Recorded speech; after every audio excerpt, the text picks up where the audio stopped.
হয়, আমাৰ ইয়াত সমস্যা জৰ্জৰিত। গতিকে আমাৰ এতিয়া বৰ্তমান সমস্যাটো হ'ল নদী বান গৰাখহনীয়া। ব্ৰহ্মপুত্ৰ নদীয়ে যিটো খহনীয়া আৰম্ভ কৰিছে, সেই খহনীয়াটো প্ৰতিৰোধ কৰিবৰ কাৰণে আমাৰ বিভাগৰ মানুহ, চৰকাৰৰ পৰা কোনো মানুহ অহা নাই এই মুহূৰ্তলৈকে। গতিকে আমি চৰকাৰক এটা আহ্বান জনাম যে আমাৰ এই খহনীয়া প্ৰতিৰোধটো খুব কম সময়ৰ ভিতৰতে কৰি দিলে আমি ভাল পাওঁ। আৰু বিশেষ কথা যে আমাৰ এই ব্ৰহ্মপুত্ৰৰ নিচেই কাষতে বহি থকা মানুহ 2006-07 বৰ্ষৰ পৰা খহনীয়াগ্ৰস্ত পৰিয়াল আৰু ভূমিহীন পৰিয়াল।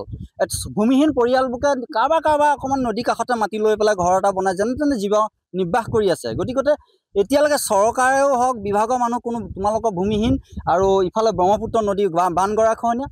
চাওক, ওচৰতে এভাগ নামঘৰ আছে, কি সুন্দৰকৈ ৰাইজে কিমান কষ্টৰে নামঘৰভাগ মানে বনাইছে।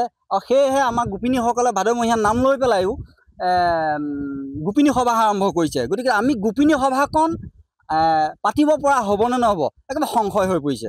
গতিকে আমাৰ ওচৰতে শিৱ মন্দিৰ এভাগো আছে, সেই শিৱ মন্দিৰ ভাগৰ আমাৰ সকলোৰে, গতিকে সেই ভাগলৈও আমাৰ অলপ ভয় হৈছে। গতিকে আমি চৰকাৰক আহ্বান জনাম যে খুব কম সময়ৰ ভিতৰতে মানুহকেইঘৰ ভূমিহীন পৰিয়ালসমূহ য'ত বসবাস কৰি আছে সেই পৰিয়ালসমূহ উচ্ছেদ নোহোৱাৰ আগতে, ব্ৰহ্মপুত্ৰ নদীত উচ্ছেদ নোহোৱাৰ আগতে যদি প্ৰতিৰোধটো ব্যৱস্থা কৰে, তেতিয়াহ'লে আমাৰ মানুহখিনি সেই স্থানত থাকিব পাৰিব আৰু লগতে আমাৰ এই নামঘৰ মন্দিৰভাগো সেই স্থানতে ৰ'ব। গতিকে আমি চৰকাৰক আহ্বান জনাইছোঁ খুব কম সময়ৰ ভিতৰতে আমাৰ এই প্ৰতিৰোধৰ ব্যৱস্থা এটা গ্ৰহণ কৰিবৰ কাৰণে অনুৰোধ জনাইছোঁ।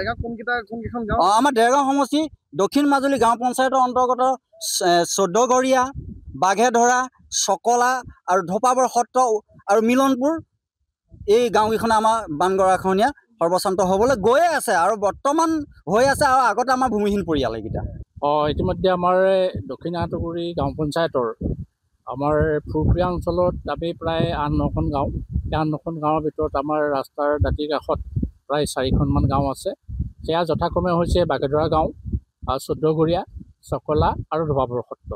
গতিকে এই গাঁওকেইখন আমাৰ ৰাস্তাৰ কাষতে আশে পাশে আছে গাঁওকেইখন আৰু নদীৰ লগতে লাগি আছে যিহেতু, গতিকে ইতিমধ্যে দেখা গৈছে যে ইয়াত এটা এনেকুৱা সাংঘাতিক ব্যাপক ধৰণৰ গৰাখহনীয়া চলিছে, যিটো গৰাখহনীয়াই এই জনজীৱন বিঘ্নিত কৰিছে, জনজীৱনলৈ আপোনাৰ যথেষ্ট মানে ভীতি সঞ্চাৰ কৰিছে জনজীৱনক। আৰু লগতে আমাৰ ইয়াত যিভাগ অনুষ্ঠান আছে, যেনে ধৰি লওক আমাৰ ৰাজহুৱা যিভাগ শিৱ মন্দিৰ আছে সেইভাগ নিচেই কাষতে আছে আৰু 14গৰীয়া নামঘৰভাগ নিচেই কাষতে আছে। গতিকে একেবাৰে নামঘৰৰ আৰু সেই শিৱ মন্দিৰৰ কাষ পাওঁ হৈ গ'ল নদীখন।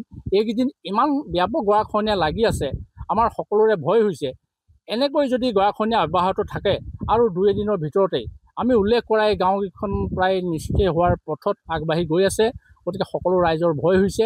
সেইটো কাৰণে আমি প্ৰশাসনক আমি জনাব বিচাৰিছোঁ, আমি এই সামাজিক মাধ্যমৰ যোগেৰে চৰকাৰলৈ বাৰ্তা প্ৰেৰণ কৰিব বিচাৰিছোঁ যে এতিয়াও যিকণ সময় আছে তৎকালীনভাৱে ইয়াৰ এটা যদি ব্যৱস্থা গ্ৰহণ নকৰে, তেতিয়াহ'লে আমাৰ ইয়াত প্ৰায় 100-150-200 পৰিয়ালৰ মাটি বেটি হেৰুৱাব, সকলো ঘৰ দুৱাৰ হেৰুৱাব, গৃহহীন হ'ব আৰু লগতে এই অনুষ্ঠানবিভাগ ধ্বংস হোৱাৰ পথলৈ আগবাঢ়ি যাব।